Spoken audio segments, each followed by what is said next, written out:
We will, here on the Wintrust Business Lunch now, catch up with a couple of Chicago projects that you know about but maybe haven't heard much about lately. The President Obama Presidential Center, the O'Hare expansion, the CTA Red and Purple modernization, and all of them have one thing in common. Rashod Johnson and his firm, Ardmore Roderick. This is the Chicago-based engineering and infrastructure firm. And Rashod joins us on WGN. Rashod, welcome to the show. Thanks, John. How are you? Not as busy as you. Busy's good. Yeah, no kidding. Even in the pandemic, I was reading about your firm. In fact, in the past year, you folks actually increased your employment roles, right? You were hiring. We have. You know, we've been fortunate enough that even in the pandemic, we were deemed an essential business, and a lot of the agencies that deal in infrastructure didn't stop because people still needed water and still needed transportation and still needed airlines. So we actually grew quite a bit and hired over 40 people in the midst of the pandemic in order to grow the firm to keep up with the growing demand. So you're coming up on 250 employees, is that right? Yeah, we're getting there fast. And you are not just in Chicago, though you are a product of the south side of Chicago, right? Did this firm start in the city? It did. I'm born and raised in South Shore, the Jackson Park area, where my parents still stay, and our headquarters is over in the West Loop area. You guys are also on the forefront of diversity hiring, too. Talk a little bit about that. You know, John, a lot of people, especially in our industry, like to say that diversity is very difficult to achieve. And we've been a model that it's not very true. We have almost 60% of our employees are of diverse backgrounds, and we do that very purposefully. And quite frankly, it has not impeded us in any way. It has not degraded any quality. In fact, I would say it's increased our quality quite a bit. From a diversity from sex, from race, from socioeconomic, we pride ourselves on being a very diverse and inclusive firm in an age where it hasn't always, in an industry, I should say, that it hasn't already been very diverse. But we're changing the model. What do you say to the employers or employees that say we would hire a more diverse staff if a more diverse and qualified staff would apply? They're right. just not walking in the door. What do you say about that? You know, I say it's two things. I say that when you go and you fish in a trout pond, you're going to catch trout. Simple, because you're fishing in a trout pond. So if you start to fish in another different type of pond, then maybe you'll catch some different fish. So what we do is, even though I am a product of University of Illinois and University of Notre Dame, we go to historically black schools that have solid engineering programs. And we go and recruit outside of the norm of where a Chicago firm would typically recruit from. And we found significantly qualified candidates from diverse backgrounds. So I would say increase your pool. Really start to look at other places outside of the normal 1 or 2 or 5 or 10 schools that we always do look for as we recruit in our industry. Catch me up on a couple of your projects. Talk about the Obama Presidential Center. I saw the other day they're going to break ground. Is it later this year on that?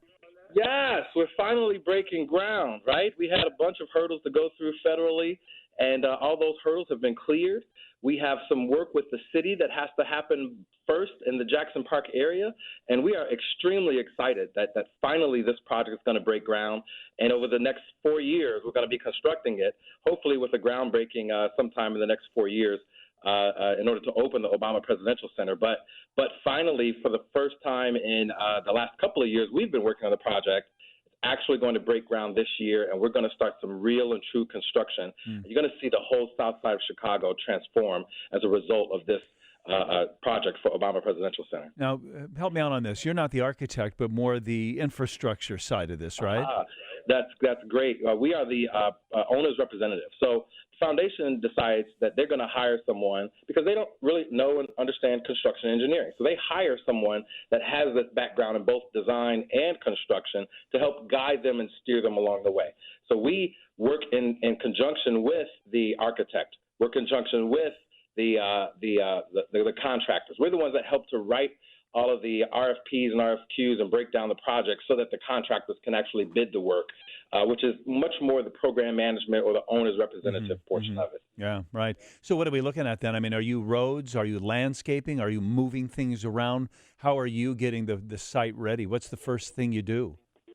Well, that's a great question. So we also are the prime engineering firm for the city of Chicago in order to actually do the design and construction management of Hayes Avenue, Stony Island, as well as Jeffrey and Lakeshore Drive, South Lakeshore Drive, in order to do all of the enabling projects to make space for the Obama Presidential Center. So we're actually working both for the foundation at the Obama Presidential Center as well as for the city of Chicago in order to do all of the infrastructure work around it. So right now, we're moving utilities. We're moving roads. We're getting ready to start shutting down roads and widening Stony Island and widening Lakeshore Drive in order to make space for the Obama Presidential Center. Red and Purple Modernization Project. I've been watching some of that. How's that going? Oh, my God. That project has been amazing. That's ambitious. That thing is if they said do that, I'd say, nah, let's let somebody else do that. I do not want to do that. That looks hard. Oh, no. It's not hard at all. It's actually fantastic, John. You got to get excited about these things, man. We're getting ready to do something that's never been done before. We're putting a concrete box girder system in the middle of a community going through the north side of Chicago and running trains on it. This is amazing. We just set a couple of steel beams overnight over the last couple of weekends, and it's been fantastic. Now, granted, it's been cold, which makes it a little bit of a challenge with the cold and the snow. But this project has been fantastic for us and for the entire city of Chicago as we look to really change the red-purple lines going through the city. And when we're done, I think the citizens of Chicago are going to see a completely different north side access as a result. I think that's what we need, too. I've made complaints about how crowded pre-pandemic that train line was. And They said, well, we can only get so many trains on there. They've got to share some space, and this is a solution to that. So then you will hear the enthusiasm in my voice, Rashod. You do the work, and then I'll get on and I'll be clicking my heels, okay? Yep, absolutely, and we love it. Rashod Johnson is the CEO and president of Ardmore Roderick, the largest black-owned infrastructure engineering firm in Chicago, a real player in this city and other cities as well. Rashod, continued success. Thanks for your thoughts today. Thank you, John. I appreciate the opportunity. This is the Wintrust Business Lunch.